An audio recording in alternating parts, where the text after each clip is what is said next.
Ikibazo c'igitoro kiragishinga leta y'u Burundi nk'uko abarundi bose kibaragishinga, ariko nagomba ntomore ko kumbure ku batari babizi cyane no kubabizi bavyibutswe, igitoro burya kigugwa amafaranga mva makungu, kigugwa mu madolari.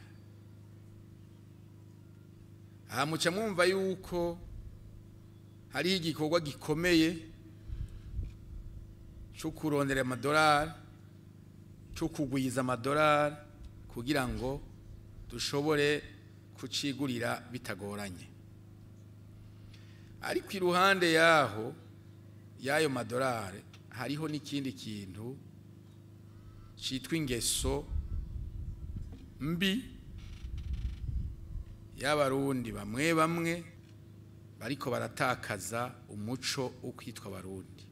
N'aba bantu igitoro bumva ko abarundi bariko bararizwa nuko ikihari kitabakwiye, bobo bagaca bihuta bakacegeranya, kuko Imana yabatije ako karyo ko kugira inoti zigwiriye, bagaca begeranya amaritiro ibihumbi n'ibihumbagiza.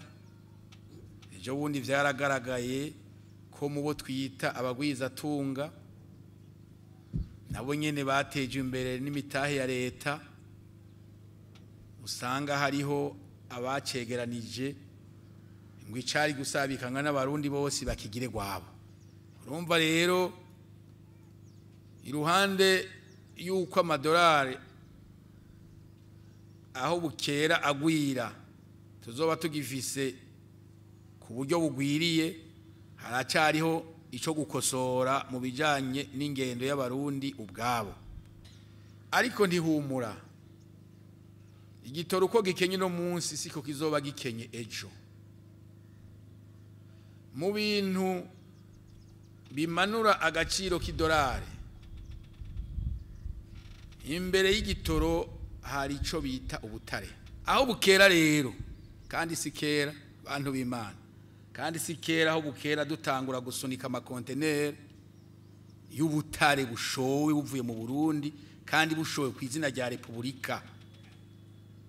Amadolari azoza igitoro kiboneke, ariko mwumvise hazoba hagikenewe agatima ko gukunda igihugu, kuko naho twe yaronka kisesa ngaha hakiri basesa nkuyoze bizoguma bigoye.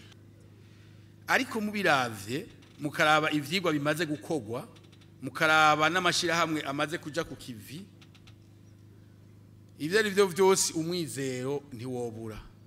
Rero si mu ndwiza canke ngo mvuge ngo ni kuwa kabiri, mugabo icizere kiriho, abarundi borema. Ariko cyane cyane nico dufise no munsi, kuko nta munsi gakitinjira, mugabo gishitse abarundi bagicungera gute igitoro, bagikwirikirana gute, bafasha gute umwe wese mu vyajejwe, kuko harakenewe cyane inyigisho zo gukunda igihugu muri iyo ntumbero.